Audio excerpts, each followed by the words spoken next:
Look, the Raiders' behind-the-scenes story keeps heating up, and honestly, in Las Vegas, nothing stays quiet for long. After that wild offseason coaching shakeup, things are just spilling over into the offense and front office with moves that have the fan base completely divided. And right in the middle of all that mess, we've got a quarterback from the AFC North who's suddenly become a trade target, while one of our starters is under some serious scrutiny. Trust me when I say this, the last part of what I'm about to tell you is truly going to make a lot of people lose their minds. What's up, Raiders Nation? Welcome to the NFL Playbook Raiders. So this one caught even the insiders off guard. A massive revelation just dropped about the Raiders coaching search, and Robert Saleh's name is right in the middle of it. Yeah, that Robert Saleh who's now doing big things in San Francisco. According to journalist Mike Silver, the Raiders didn't just try to hire him as defensive coordinator. They offered him the highest salary in the entire league, plus a promise that he'd be next in line to replace Pete Carroll as head coach. I mean, can you imagine that? The franchise could have locked in its future before the season even started, but Saleh turned it down. He said he already knew exactly where he wanted to be, back with the Niners, even with a record-breaking offer and a clear succession plan on the table. That's the kind of move that shows just how ambitious our front office really was behind the scenes. And honestly, it explains a lot about their mindset. They were thinking long-term vision, stability, a plan for the next era. Instead, we ended up with a 73-year-old Carroll and an offense run by Chip Kelly, who came out of college football retirement to become the highest-paid offensive coordinator in the NFL. Now here we are, sitting at 2-5. Carroll's already admitted they're behind schedule, and let me tell you, patience is running thin around here. He said it himself that the offense isn't clicking yet. The defense has been holding things together, and only now the special teams are starting to show some life again. It's tough to hear after all that investment, I'm not gonna lie, but at least it shows Carroll knows the reality of what we're dealing with. Now, speaking of hope, there's one player who's been the brightest light in this messy offense, and that's Trey Tucker. The kid is turning into one of the few real positives of the season. After waiting so long for consistent snaps, he's finally proving why people were so high on him in the first place. His speed, his ability to stretch the field, he's breathing life into an attack that's looked dead for weeks. Geno Smith talked about him this week, and you could feel the respect in his tone.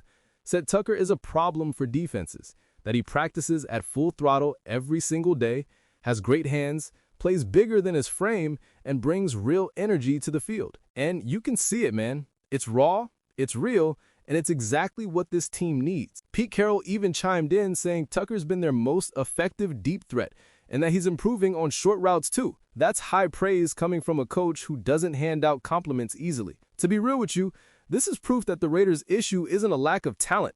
It's about usage and trust. Tucker's showing what happens when a player gets confidence in a real role.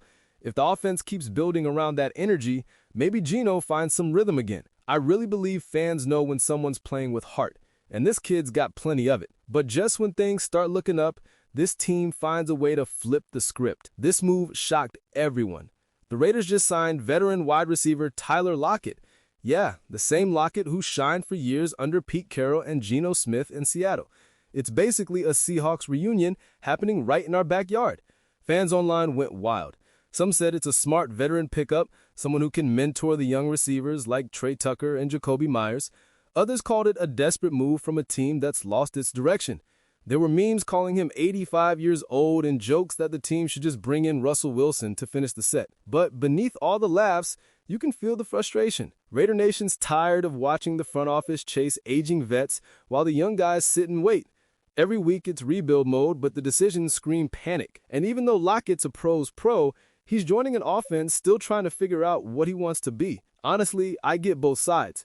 Geno already has chemistry with him, and that might help stabilize the offense a bit. But I also get the frustration. This move feels like living in the past instead of building the future. It's a clear sign Pete Carroll has major influence in this project, maybe even more than GM Spytech. And when fans start asking who's really in charge, you know the situation's fragile. Now here's where it gets really wild. Shadur Sanders' name is suddenly all over the league rumor mill, and 3 teams are reportedly interested. The Miami Dolphins, the Jacksonville Jaguars, and of course, the Las Vegas Raiders. It's the kind of story no one saw coming this early, but when you break it down, it actually makes a lot of sense. Things in Cleveland went south. Shedeur fell to the 5th round, barely sees the field, and honestly deserves a real opportunity. The kid's got the arm, the poise, and the confidence. He just needs a franchise willing to let him roll. Let me break down the fits for you. In Miami, he'd walk into chaos. Tua is struggling, but that locker room's a pressure cooker. Probably not the best environment for a young quarterback trying to find his footing. In Jacksonville, there's an interesting twist. Trevor Lawrence isn't lighting it up, and the Jags are competitive, sure.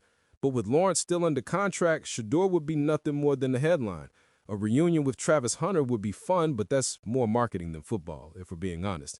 Now, when it comes to the Raiders, everything starts clicking. The franchise was linked to Shedeur even before the draft, mostly because of his connection to Tom Brady, who's now a minority owner. Geno Smith hasn't lived up to his price tag, and the team clearly needs a plan for the future. Shedeur brings exactly the kind of energy this fan base craves. He's confident, fearless, and competitive. The fit just makes sense to me. Vegas, the brand, the Brady connection, Chip Kelly's offensive system, it all lines up. The only hurdle is timing. Pulling the trigger now would take guts and an admission that the current plan isn't working. But man, can you imagine a young, fiery quarterback in the silver and black? It just feels right to me. And this rumor might not be random at all, especially after what came out this week about Geno Smith's performance. Joe Corey from CBS Sports dropped a deep dive on the trade. And the numbers don't lie. 7 games, 10 interceptions, and an offense still searching for an identity. Remember, the Raiders traded for him and handed out a 2-year, $75 million contract, over $50 million guaranteed. That's a massive price for this kind of production. Corey even compared Geno to Kirk Cousins in 2020, who also started off rough but managed to bounce back. The difference is, Geno doesn't look in control.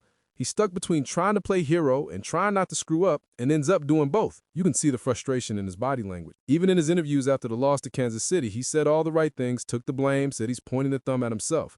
And yeah, that accountability matters. I appreciate that about him. But talk's cheap. The fans want results. They want touchdowns, not turnover. Raider Nation will always back someone who fights, but we're running out of patience for the same mistakes week after week. And here's the thing.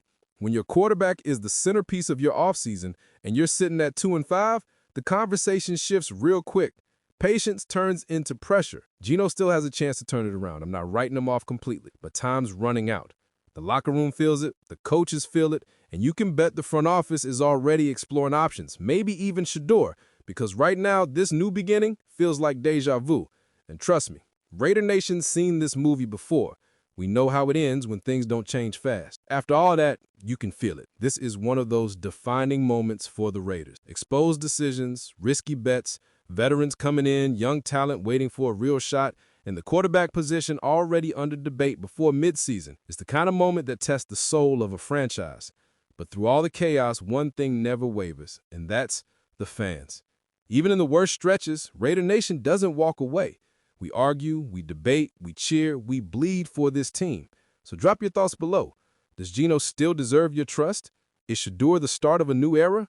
What do you think about Lockett? Help or headache?